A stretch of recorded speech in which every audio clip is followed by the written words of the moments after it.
Hello everyone, welcome to my channel. Friends, before going into the details of the war, don't forget to like the video, subscribe to my channel and turn on the notification bell. Please support by subscribing and turning on the notification bell. We are a strong community. First exhibition of drawings on EU assistance to Ukraine opens in Lviv on the 29th of October. A mobile exhibition of original works by Ukrainian illustrators on the full-scale Russian war and EU assistance to Ukraine opened in Lviv, on Rynok Square. A series of drawings created by 9 Ukrainian illustrators presents a wide range of assistance that Ukraine and Ukrainians receive, both within the country and in the EU. The exhibition is part of the All-Ukrainian communication campaign, Together We Are Europe, which the EU launched in August. The campaign aims to inform the widest audience of Ukrainians about the comprehensive EU support, solidarity and assistance, which European partners have consistently provided to Ukraine from the very beginning of a full-scale Russian invasion, and which is constantly increasing. Since February 2022, this aid has amounted to €22.1 billion. The exhibition opens in partnership with the Lviv City Council and will run until the 10th of November 2022. It will then be exhibited in other Ukrainian cities. The last week in Ukraine. Ukrainians are definitely not Russians due to various reasons, including rain. Fighting on the front lost its intensity and offensive fervor. In his historic Valdai speech in Moscow on October 28, Putin continued to blackmail the world with nuclear weapons, scaring Ukraine, NATO and Europe with a dirty bomb. Nevertheless, this analytical review will be devoted not to these events, but to the analysis of the results of the opinion poll carried out by the Razumkov Center in October 2022. The significance of this survey is determined by the fact that its data provides insight into who we are, where we are going and what values we share. Its importance is also connected with the fact that it can be compared with previous national studies and surveys conducted in other European countries and in Russia. In this article, we will try to provide a minimum of figures. You can find the full figures on the website of the Razumkov Center.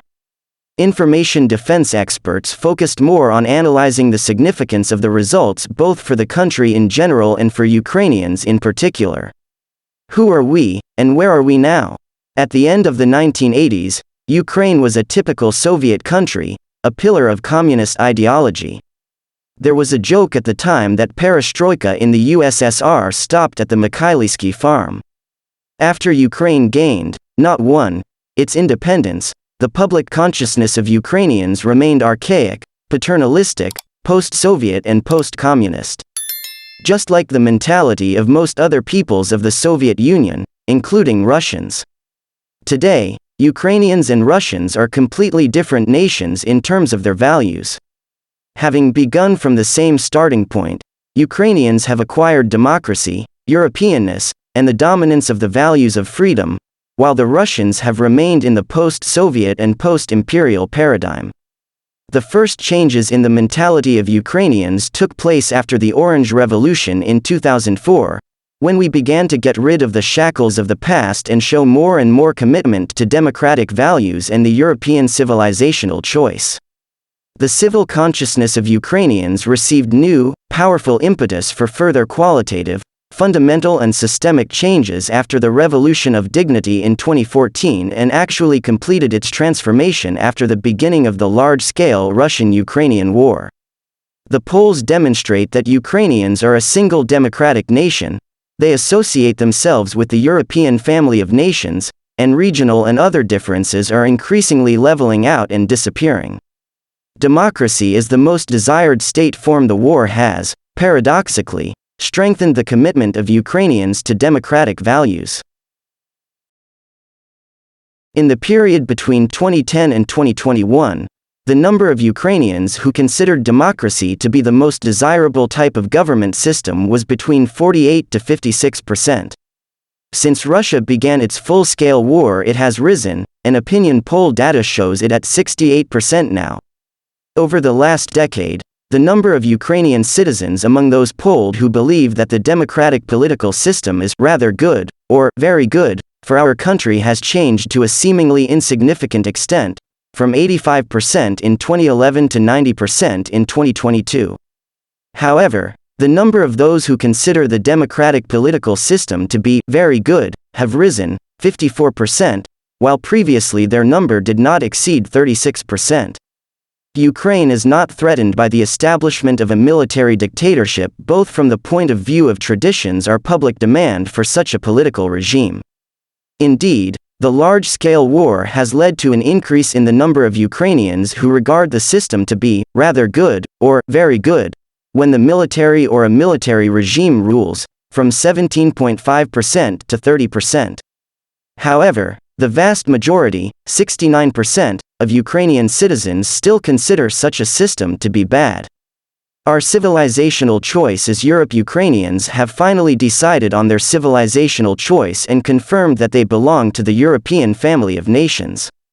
Compared to 2020, the share of those who trust the European Union in Ukraine has increased significantly, from 43% to 76%. The level of trust in NATO has also risen in Ukraine, from 31.5% to 67%. Differences are gradually disappearing. Ukrainians are a single nation. Age, language and regional differences are gradually leveling off and disappearing. Moreover, although they still exist, they are no longer as drastically large as before. For example, while in 2021, 69% of respondents answered that they did not seek the restoration of the Soviet Union, then according to the latest survey, 87% of those polled hold this opinion now. The number of Ukrainians who would not like the restoration of the USSR in the south and east of the country, 72% and 81%, respectively, is somewhat lower than in the west, 93%, and the center, 89%. However, even in these regions it is higher than it was in the country in general in 2021. Norway military sharpens security in response to Ukraine war. Follow us on Instagram, subscribe to our Telegram channel and browser alerts for the latest news you need to know. Monday the 31st of October 2022, 8:53 p.m. MYT. Oslo, October 31st. Norway's military will sharpen the country's security from November 1st in response to the war in Ukraine, Prime Minister Jonas Gahr Støre said today. This is the most severe security situation in several decades, Støre told a news conference. There are no indications that Russia is expanding its warfare to other countries, but the increased tensions make us more exposed to threats, intelligence operations and influence campaigns, the Prime Minister said. Reuters. Berlin welcomes Kazakhstan's stance on Ukraine despite proximity with Russia. Astana, October 31st, FA. German Foreign Minister Annalena Baerbock on Monday welcomed Kazakhstan's adherence to the norms of international law despite its proximity and close relations with Russia, which has been at war with Ukraine for more than 8 months. Kazakhstan, despite its complex geographical position and proximity, demonstrated over the past several months to have a firm position in terms of preserving the order that allowed decades of peace. This is something that deserves respect, said the head of German diplomacy at a press conference together with her Kazakh counterpart, Mukhtar Tyluberdi. Baerbock said that her visit to Astana takes place at a time when there is a war in Europe. Within the framework of our talks with Tyluberdi, we heard that the effects of this war are also felt in Central Asia, she added. Germany's top diplomat said that the land border between Kazakhstan and Russia is over 7,500 kilometers, making it the longest in the world. You have close economic relations with Russia, but for 8 months you have experienced on several occasions and for various reasons the stoppage of oil shipments through the Black Sea, she added. Thanks for watching. Don't forget to like the video and subscribe to my channel. See you in the next video.